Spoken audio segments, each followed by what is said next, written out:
Hello दोस्तों, मेरा नाम ताहिर शब्बीर है। पाकिस्तान के अखबारात में 2 जनवरी 2021 को एक बड़ी खबर छपी है जिसमें यह कहा गया है कि साबिक डीजी एफआईए बशीर मेमन को तलब किया गया उन्हीं के इदारे एफआईए की जानिब से और उनसे पूछताछ की गई है। उन पर इल्ज़ामात हैं कि उन्होंने एक शख्स की मदद की है जो कि मनी लॉन्ड्रिंग, इंसानी स्मगलिंग और बैंकों के साथ फ्रॉड जैसे बड़े केसेस में मतलूब है। और वो शख्स इस वक्त दुबई में है जिसका नाम उमर फारूक ज़हूर बताया जाता है।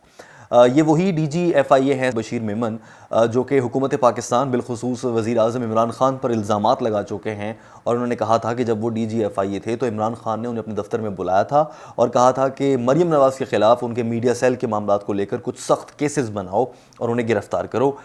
इसी डीजी एफआईए बशीर मेमन ने यह भी कहा था मतीउल्लाह जान को अपने इंटरव्यू में कि इमरान खान ने अपने दफ्तर में बुलाकर फ़रोग नसीम, जो कि वज़ीर क़ानून हैं, और मुशीर बराए एहतसाब शहजाद अकबर की मौजूदगी में ये कहा था कि शहबाज शरीफ को भी उनके खिलाफ तेज़ी से तहक़ीक़ात करें और एफआईए उनके खिलाफ कुछ सबूत ढूंढे, केसेस बनाए, उनको जेल में डाले, ज़रा सा रगड़ा लगाए। जो कि वज़ीर आज़म का देखा जाए तो वो पर्सनल हो रहे हैं सियासी लिहाज से। एक इदारे के सरबरा को बुलाकर दफ्तर में कहें कि यार तुम ज़रा उसको खींचो ना, खींचते क्यों नहीं हो, रगड़ा लगाओ, ब्ला ब्लू, ऐसा कुछ कहना इज़ नॉट गुड, मुनासिब नहीं है। तो उन्होंने वज़ीर आज़म ने ऐसा किया, ये इल्ज़ाम वज़ीर आज़म पर लगा। और ये भांडा साबिक डीजी एफआईए बशीर मेमन ने शाहज़ेब खानज़ादा के प्रोग्राम में आकर फोड़ा, तो कुछ छोटी बात नहीं थी।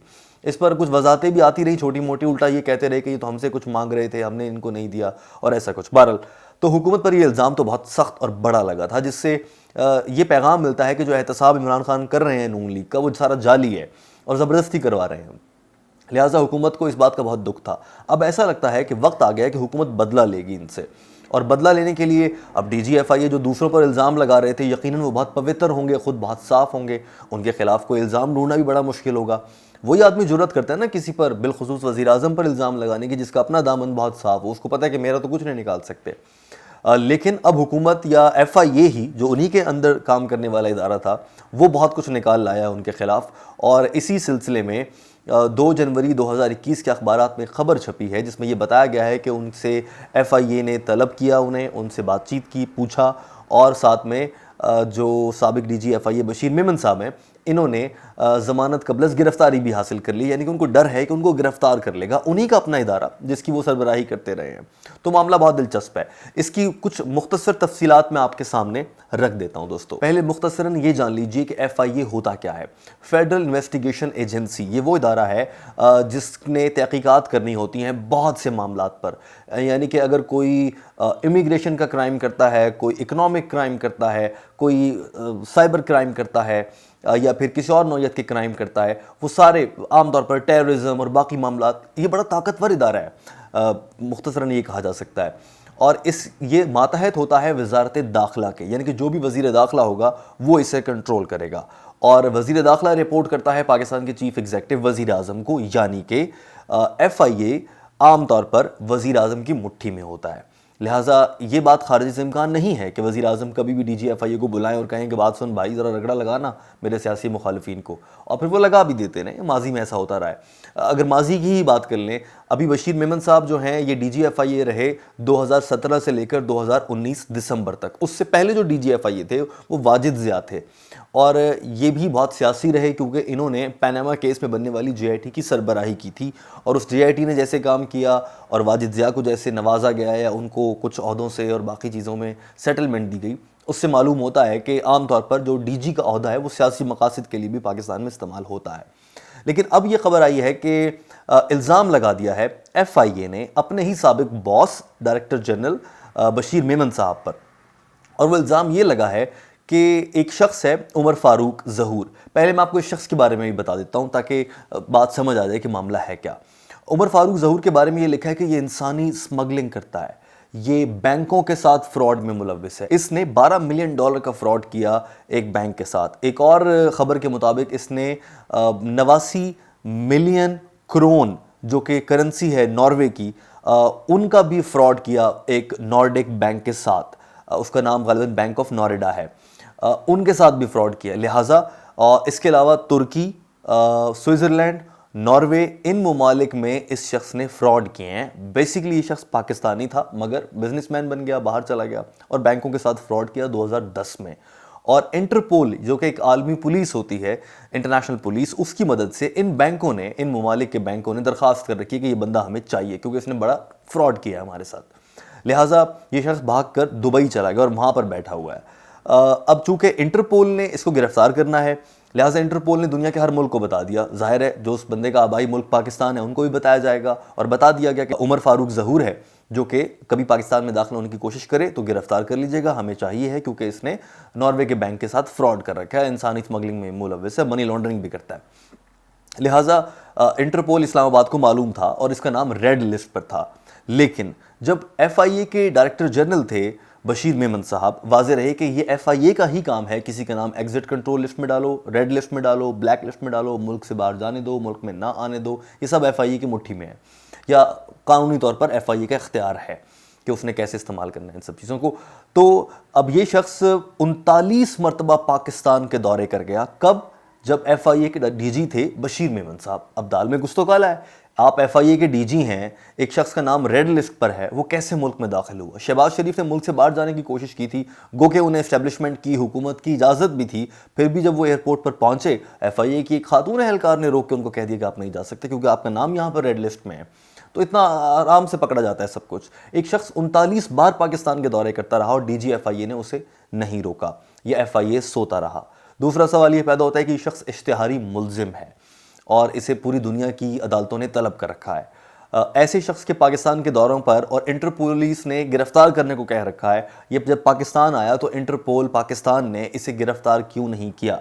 FIA की मदद से इस शख्स को गिरफ्तार किया जाना चाहिए था, इंटरपोल को देते और इंटरपोल इसको नॉर्वे की पुलिस को या उस बैंक को देता जिसके साथ इसने फ्रॉड किया है। लिहाजा FIA ने तलब कर लिया अपने साबिक boss DG FIA Bashir Memon साहब जो कि अब रिटायर हो चुके हैं, कराची में रहते हैं। उन्हें तलब किया। FIA ने कहा कि हम इस मामले पर आपसे पूछगछ करना चाहते हैं कि आपने कैसे एक इश्तिहारी मुल्जिम को 39 बार पाकिस्तान आने दिया। 89 बिलियन करोड़ का उन पर इल्ज़ाम है, इंसानी स्मगलर है और बुरा आदमी है, तो आपने कैसे उसको पाकिस्तान आने दिया? इंटरपोल ने गिरफ्तार करने को कहा था। FIA ने इस मामले में तलब किया।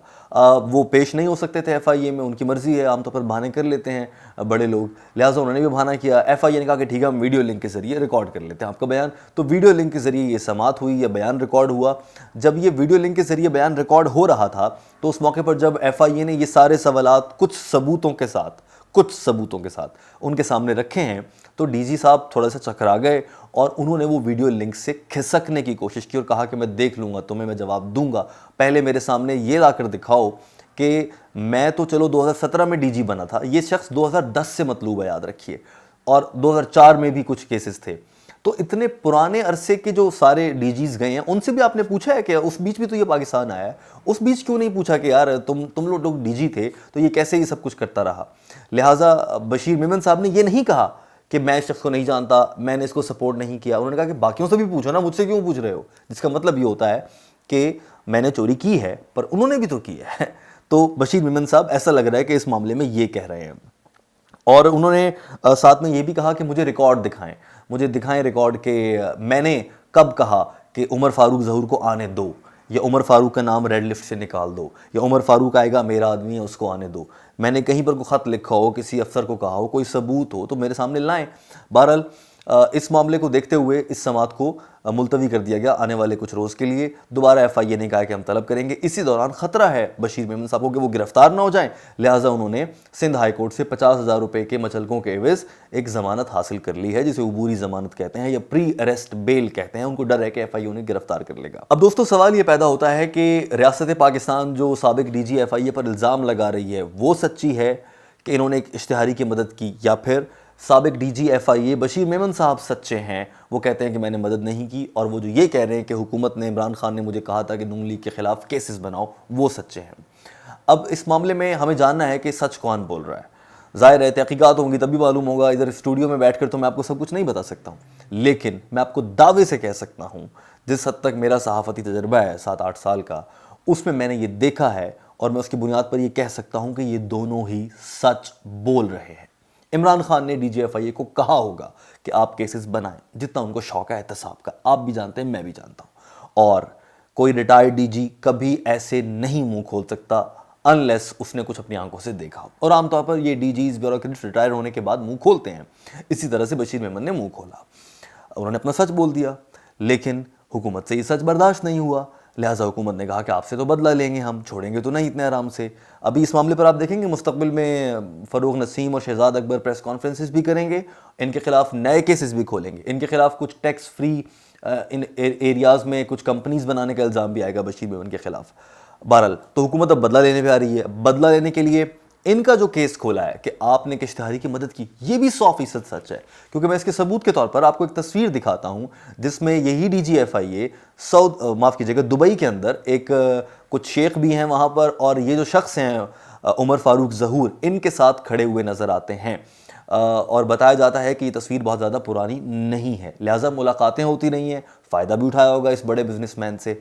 और उमर फारूक जो है कोई ढके छुपे बिजनेसमैन नहीं है, इनकी जब आप प्रोफाइल देखें तो लिंक्डइन प्रोफाइल मिल जाती है, पब्लिक है सब कुछ, दुनिया को बताया हुआ कि मैं पाकिस्तानी हूँ, मैं नॉर्वे में बिज़नेस किया, मैंने फ़लाँ मुल्क में बिज़नेस किया, मुझे अवार्ड्स मिले हैं, मैंने नए स्टार्टअप शुरू किए, टेक्नोलॉजी पर मैंने काम किया, टेक स्टार्टअप शुरू किए हैं, IT पर काम करता हूँ। तो उन्होंने अपने आप को बताया हुआ है, खुली किताब की तरह है, खुला पैसा है उनके पास, इश्तिहारी भी हैं कुछ बैंकों से, तो हो सकता है कि DGFI ने उनकी मदद की हो और मदद के बदले कुछ ना कुछ हासिल भी किया हो, तभी तो वो उनके दुबई में घर में बैठ के खाने खा रहे हैं, मुलाकातें कर रहे हैं। लिहाजा दोनों ही सच्चे हैं।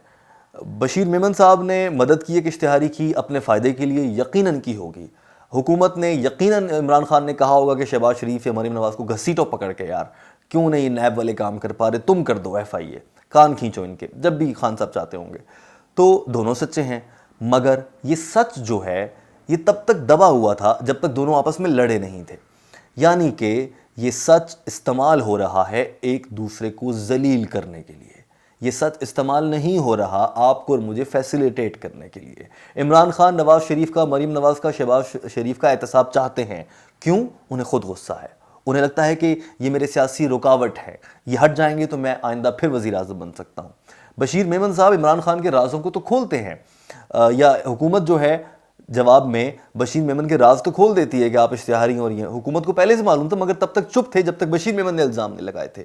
यानी कि सच तभी बोलता है जब अपनी ज़ात को कोई नुकसान हो रहा हो, तब दूसरे का सच बताते हैं। तो दोस्तों, इस पूरे मामले का कंक्लूजन ये है कि हुकूमत बशीर मेमन को कह रही है कि तुमने मेरा राज खोला, मैं तुम्हारा राज खोल दूंगी, दैट्स इट। और ये राज कभी आवाम की खिदमत के लिए नहीं खोला जाएगा, अब खुद को जब गुस्सा आएगा और मसला बनेगा तभी खोला जाता है। लिहाजा ये बड़े अलमिये की बात है दोस्तों कि ये सियासतदान, हुक्मरान आपका मेरा नहीं सोचते, सिर्फ और सिर्फ अपनी ज़ात का सोचते हैं। आपकी इस मामले पर क्या राय है, ज़रूर इजहार कीजिएगा। वीडियो देखने का बहुत शुक्रिया, अपना बहुत सारा ख्याल रखिए। अल्लाह हाफ़िज़।